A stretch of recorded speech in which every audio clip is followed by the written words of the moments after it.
अस्सलाम वालेकुम नाजरीन, दुनिया भर में देखने और सुनने वालों को जावेद मेहर का सलाम। नाजरीन, आज सबसे पहले मैं आपको ये बताता चलूं कि सदीक जान जो हैं उनका जो मुकदमा है वो आज डिस्चार्ज कर दिया गया है। जैसे मैंने कल अपने व्लॉग में कहा था कि ये जिस तरह का कमज़ोर और बेबुनियाद मुकदमा है और बेशर्मी की इंतहा है कि एक निहत्ता सहाफ़ी किसी मुसल्ला पुलिस वाले से शेल और उसकी गन छीन ले, तो ये एक मुज़हिका खेज किस्म का मुकदमा था और ये किसी को खुश करने के लिए, किसी की खुशनुदी के लिए ये मुकदमा बनाया गया था। तो इसको आज अदालत ने बाकायदा तौर पे ख़त्म कर दिया, रद्दी की टोकरी में फेंक दिया और ये सहाफ़त की आज एक बहुत बड़ी फतह है। और सहाफ़ियों के हवाले से खुशाइंद खबर है कि जो प्रोपेगेंडा सहाफ़ियों के खिलाफ इस PDM के दौर में हुआ है, पाकिस्तान की तारीख में हमें इस तरह का प्रोपेगेंडा नज़र नहीं आता। दूसरी तरफ इमरान खान साहब जो हैं उन्होंने आज एक मरतबा फिर कौम से खिताब किया और उसमें उन्होंने आज बाकायदा तौर पे जो PDM की अगली प्लानिंग है और साजिश है उसको उन्होंने बेनकाब किया है। और इसमें उन्होंने बताया कि किस तरह से दो स्क्वाड जो हैं वो IG इस्लामाबाद ने और IG पंजाब ने तैयार किए हैं, जो कि ज़मान पार्क में ऑपरेशन करेंगे और वहीं से कुछ लोग जो हैं वो सिविल कपड़ों में शामिल होंगे पुलिस के, और इसी तरह से फिर ऑपरेशन में कुछ पुलिस वालों को अपनी ही फायरिंग ये करेंगे और मरवा के तो ये PTI पे डालेंगे और कारकुनान को इश्तियाल दिलाएंगे और अपनी मनमर्जी के जो फैसले हैं उनको जो है वो लेने की कोशिश करेंगे और पाकिस्तान तहरीक इंसाफ को कॉर्नर करने की कोशिश करेंगे और पाबंदी लगाने की इस पे कोशिश करेंगे। तो ये जो बात है इसमें किसी भी सूरत हम इस चीज को नजरअंदाज नहीं कर सकते। उसकी वजह है कि इससे पहले जब इमरान खान साहब ये कहते रहे कि मेरी जान को खतरा है, मुझ पे मजहबी जुनूनियत के नाम पे हमला होगा, तो उस वक्त भी ये PDM की जमातें जो हैं इनके कान पे जूं तक नहीं रेंगी थी और इन्होंने हमेशा इसको जो है वो लापरवाही की नजर किया और बिलाखिर यही हुआ कि इमरान खान साहब पे कातिलाना हमला हुआ और अल्लाह ताला ने उनको महफूज रखा। आज दोबारा से उन्होंने अपने इस खदशे का इजहार किया है और उन्होंने कहा है कि किस तरह से मुझे कत्ल करने की और सानिया मॉडल टाउन 2 करने की जो है वो कोशिश की जाएगी। तो इसको बिल्कुल नजरअंदाज नहीं करना चाहिए और मैं समझता हूं कि जो इमरान खान साहब ने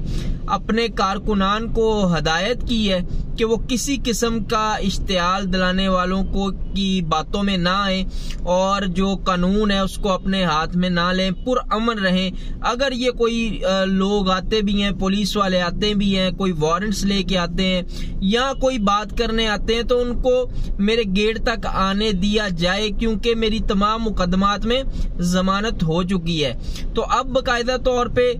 इमरान खान साहब के खिलाफ मुकदमात का रिकॉर्ड भी आ चुका है। माशाल्लाह सेंचुरी से उन्होंने ऊपर स्कोर कर लिए हैं। तो मुबारक हो PDM को जिन्होंने इमरान खान साहब को सेंचुरी करने का मौका दिया, क्योंकि इमरान खान साहब ने खेल के मैदान में तो सेंचुरी बनाई हुई है, अब सियासत के मैदान में भी उन्होंने सेंचुरी बना ली है। तो ये वर्ल्ड रिकॉर्ड है किसी सियासतदान का कि वो खेल के मैदान में जब था तब भी उसने सेंचुरी रिकॉर्ड की और अब जो वो सियासत के मैदान में है तो अब भी उसने सेंचुरी मुकम्मल कर ली है। अब इसके साथ साथ जो खबर है वो है चीफ जस्टिस उमर अता बंदयाल ने आज CCPO गुलाम महमूद डोगर उनके तकर्रुर और तबादले का जो मामला था उस हवाले से केस की समाअत थी, जिसमें आज चीफ जस्टिस साहब ने PDM की जो मुश्किलात हैं उसमें मजीद इजाफा कर दिया है और उन्होंने एक वार्न की है PDM की जमातों को और ऐसे लोगों को जो कि साफ और शफाफ इलेक्शन की राह में जो है वो रुकावटें खड़ी करने की कोशिश कर रहे हैं। और इसमें चीफ जस्टिस साहब ने कहा कि अगर साफ और शफाफ इलेक्शन में बदनीति सामने आई तो सुप्रीम कोर्ट इसमें जरूर मुदाखलत करेगी। इसके साथ साथ उन्होंने कहा कि जी जो सुप्रीम कोर्ट है उसके खिलाफ जो है वो एक मुनज़्ज़म जो है वो कैंपेन चलाई जा रही है और जिस तरह से ऑडियो वीडियोस लाई जा रही हैं इससे हमें कोई फर्क नहीं पड़ता और इन ऑडियोज और वीडियोस की कोई क्रेडिबिलिटी नहीं है। क्या क्रेडिबिलिटी है इनकी? तो ये सारी चीजें जो हैं वो अब इस तरफ जा रही हैं। और दूसरी साइड पे आप ये देखें कि एक मुश्तरका इजलास भी जारी है जिसमें अब बाकायदा तौर पे अदलिया पे चढ़ाई की शुरुआत राना सनाउल्लाह साहब ने कर दी है और उन्होंने ये कहा है कि जी बिल्कुल हम जो है वो इलेक्शन के लिए तैयार हैं, लेकिन हम एक दिन इलेक्शन के लिए तैयार हैं। ये राना सनाउल्लाह साहब की बात यहाँ तक तो बिल्कुल ठीक है कि इलेक्शन एक दिन होने चाहिए, तो इसमें हर्ज क्या है?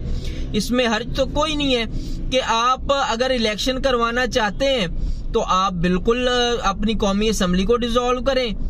सिंध असम्बली को डिसॉल्व करें, उधर से तो बलोचिस्तान असम्बली को डिसॉल्व करें और चले जाएं इलेक्शन में। इसमें तो आपको किसी ने नहीं रोका। हाँ, इसके साथ साथ एक चीज को जरूर मद्देनजर रखना चाहिए राना सनाउल्लाह साहब को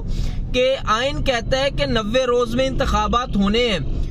नॉट लेटर देन 90 डेज, और अगर 90 दिन से आप लेट नहीं कर सकते तो पहले ही जिस तरह से डिलेइंग टैक्टिक्स का इस्तेमाल किया गया और इंतखाबात की राह में रुकावटें खड़ी की हैं, उसकी वजह से पहले ही देर हो चुकी है। तो अब चूंकि सुप्रीम कोर्ट का फैसला भी है और इस पे तमाम इदारे जो हैं वो इस फैसले को मानने के पाबंद हैं, और अगर वो नहीं मानते तो तौहीन अदालत के मुर्तकिब होंगे, और जो तौहीन अदालत में फिर आपको पता है कि पीडीएम की गवर्नमेंट को भी घर जाना पड़ सकता है। तो ये मामला जो है वो इतना आसान और सीधा नहीं है। हाँ, एक चीज जरूर है कि इससे पहले अगर हम माजी में देखें तो माजी में जो पीडीएम है वो क्या क्या बातें करती रही है। ये राना सनाउल्लाह साहब का अपना बयान रिकॉर्ड पे मौजूद है। कहते रहे कि जी अगर इमरान खान इलेक्शन में जाना चाहता है तो पहले केपी और पंजाब असम्बली को डिसॉल्व करे, हम इलेक्शन कराने के लिए तैयार हैं। मरियम नवाज का भी यही बयान है, एहसन इकबाल का भी यही बयान है, और पीपल्स पार्टी के जो लोग हैं उनका भी यही बयान है। अब क्या वजह है,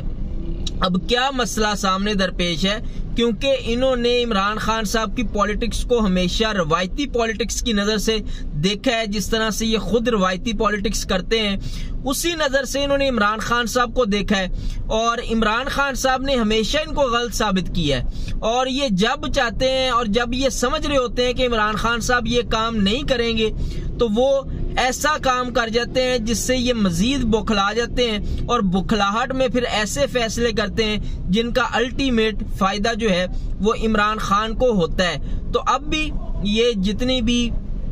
चीजें कर रहे हैं उसका अल्टीमेट फायदा इमरान खान साहब को हो रहा है और होगा। तो आज तक के लिए इतना ही, मिलते हैं इंशाल्लाह अपने अगले व्लॉग में